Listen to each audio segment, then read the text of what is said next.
DM put box in a magic pool and I am now a slime girl. The DM put a box in the middle of a pool of pure magic. Was I supposed to not jump in? Hey, what's up everybody, Sky here. Everyone is getting 30 feet of fly speed today. That one is on me. If you already have fly speed, you get bonus another 30, okay? You can add that to anything you have. Anyway, how are you guys doing? Welcome to another DnDGreentext video. Before jumping into this one, the only thing that I ask in exchange for that 30 feet of fly speed is a like on the video. I would really appreciate it, so thank you so much. And yeah, with that being said, I hope you enjoy. Atlin, my DM, has had some interesting players over the years. Hey, that's the meme from the D&D memes. Nice. My wizard character, his barbarian mom, and the party making fun of him for coming to the first meeting with his mother. I've actually had this happen. Oh no. Yeah, in a previous game, we had this kid. He was 15, I think. His mom didn't like him hitching a ride out to my place for several hours a week, which is perfectly fair. So we made an agreement. He could play if she was there, and I made her play while she was. She didn't really understand the game and didn't entirely want to, so we made her a barbarian for ease of use. Momgar, she called herself. Momgar, by the end of the campaign, had single-handedly killed 4 of the invader gods. Wow. Nice. At least it worked out.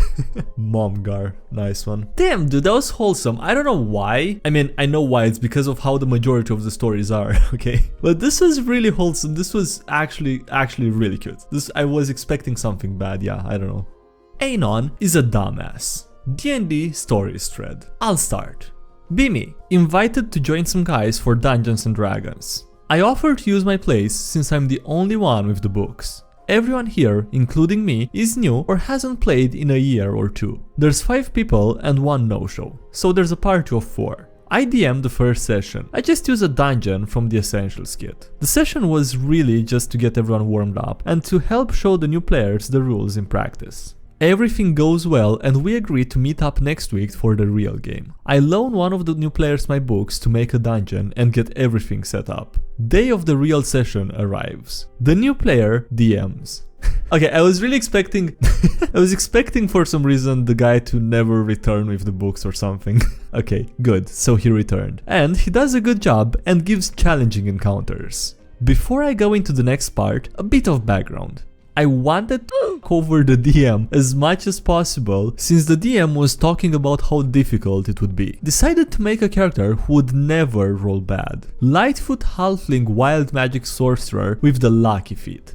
The DM approved it at level 1 in exchange for not getting to reroll wild magic rolls. And the Xanatar's Guide racial feats. First combat encounter starts. It's a heal giant versus level 1 PCs. By all accounts, we should have died. Only should have hit us twice, but I kept using my racial feats to reroll. Giant got a natural 1 and broke his club. About to deal the finishing blow. I'm out of first level spell slots. I decide to use my light crossbow because proficiency and high dexterity. I roll a natural 1. Somehow, in my dumbassery, I forget about the lucky racial ability. Crossbow string breaks and it misfires. The bolt is heading straight for the Warforged monk. Max damage. Yeah, he gets downed. Somehow, I remember my racial feats though, and he survives his death saves. We keep missing. It's my turn again. The crossbow is broken, so I decided to throw a dagger because high dexterity and proficiency. Another natural 1.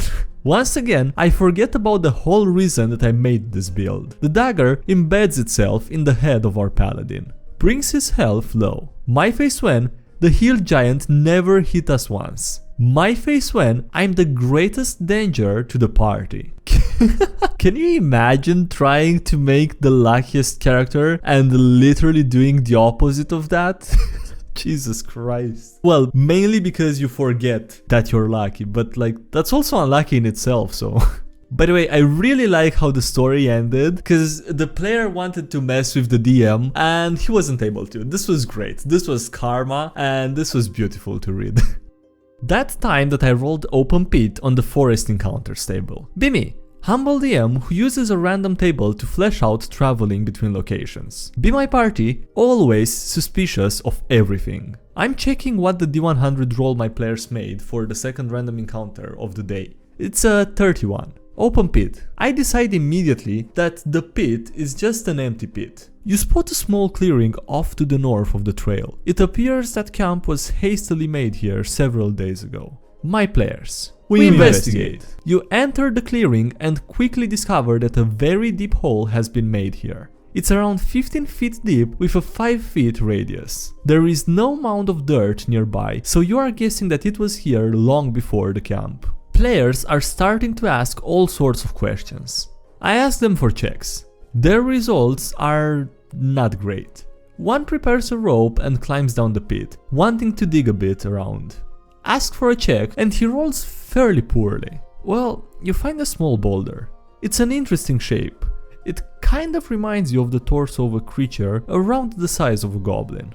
The players end up spending an hour and a half investigating the open pit. Everyone has a good time. One of the players takes the goblin torso-sized rock, convinced that it means something. TLDR. Not everything has to be something, and I enjoy making metagamers seem stupid. Well, he's not gonna know that he seems stupid until if he ever realizes that, you know, that the rock is just a rock. How do I deal with that's what my character would do min-maxer? So, I'm playing as a grave cleric, trying to be the bro that provides the heals and other times providing the front line. I specifically picked something that wasn't too flashy because I had a different campaign beforehand where the story was centered on me and I felt like my group wasn't having as much fun. We just started out and are having a great deal of fun. The only problem arises when this one guy, Hexblade triple attack, min-max fighter warlock steps in. Now, I don't have a problem with someone being the damage carry. DM was wise enough to include a ton of small mobs that the triple attack action surge Hexblade can't deal with. It's when he starts doing anything involving loot. In the most recent session that we had, we were exploring a tomb of a dragon slayer to see if we can borrow quote-unquote anything to slay a dragon. I was hoping that I'd be the point man on this one, since I'm a grave cleric with undead detection, lore, a feat that can block traps on dex saves, turn undead, and all the cool stuff. It's my time to shine. Considering I was just the heal guy, this was a nice change of pace. Even though I said I didn't want to be the center stage, it's nice to be helpful for the first time in the campaign, dealing with some undead. So we start by finding the secret entrance and the Hexblade immediately bolts away from the party to find treasure. Now, there was no rush, no timer, and no dragon coming at us. As far as you're aware. He just bolts and splits from the party. The first two coffins that he finds, we barely catch up to him when he opens both of them up and gets the rest of the party caught in a trap. I take no damage thanks to my shielding feat, but the rest of the party gets hit with AoE. Spend the time healing as he bolts to another room. The next room, he finds a skeleton of a dragonborn and a greatsword. He takes the greatsword and gets mobbed by ambushing invisible stalkers and skeletons. I banished lesser undead and blocked the main damaging mobs and feel better, that PNG. He nearly dies when we barely catch up to him, again. We save him from the encounter, he's at 15 health points, and you would think that he'd learned his lesson at this point, right? No, he bolts to another room. The last room, which was basically the main treasure room, and he waits for me to be in range, specifically. In range in case of a trap going off. It doesn't. He goes to all four while I'm watching in disdain because apparently he really wants to die. He pilfers on a natural 20 to hide one of the main items, a necklace of fireballs. Long story short, the fighter completely steals the thunder and puts the party in danger by using his health to find all the traps just to get the treasure first, because my character is greedy. It's what he would do. How do I deal with this? Am I just being a stickler, or should I talk to the DM? Oh god. I think there's a pretty simple solution. I think he should get really close to dying or die and maybe somehow get... Maybe doesn't even get revived, you know? Maybe he should just die because of being really greedy. Maybe that would teach him a lesson. And if he makes another character that's doing the same thing, I don't know, consider having a discussion. But it's also really weird to me that people would rather post something on Reddit and complain about it and ask for opinion instead of talking to the person itself first. But whatever, who am I to judge?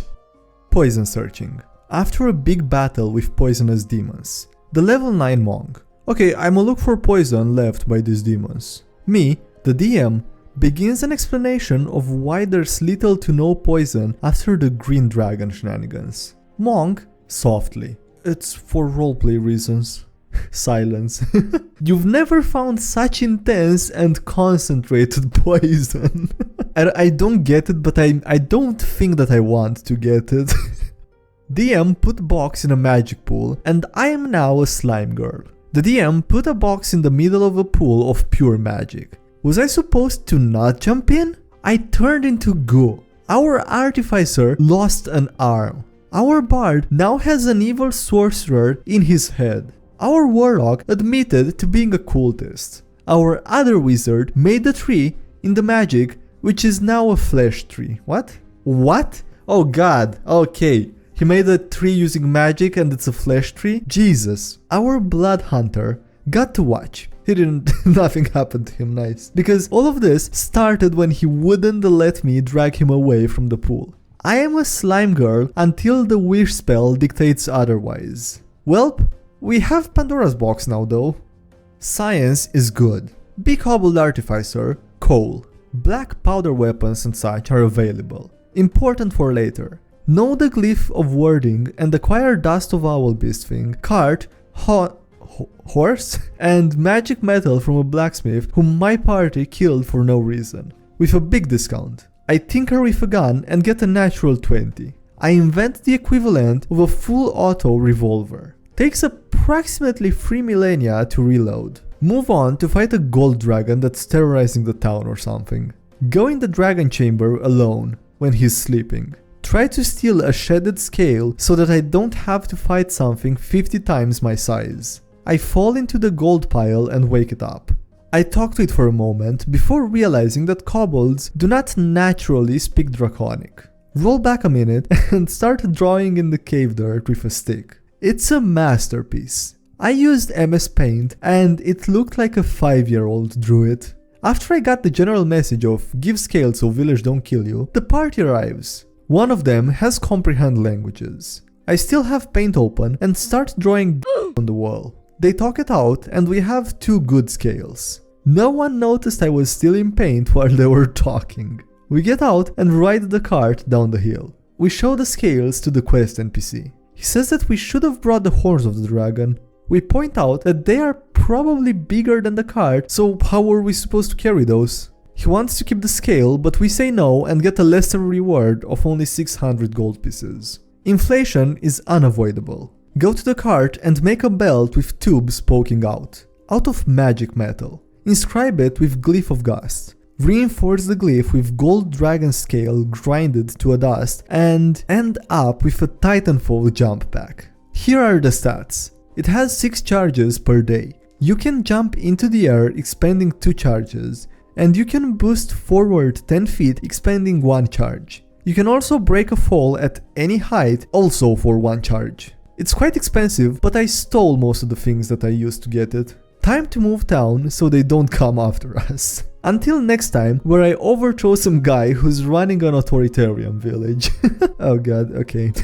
Alright, on that note, we're gonna end the video here. So, thank you so much for watching, I hope you enjoyed it. Please like if you did and spread for more if you haven't already. Also, thanks to everyone for supporting the channel, also on Patreon, as well as here on YouTube. I really appreciate it, so thank you so much for the support. Links below if you wanna check those out, as well as links to the social media, Discord server, subreddit, anything else. And yeah, that's it. Thanks again for watching, I'll see you next time. Have a good day, bye.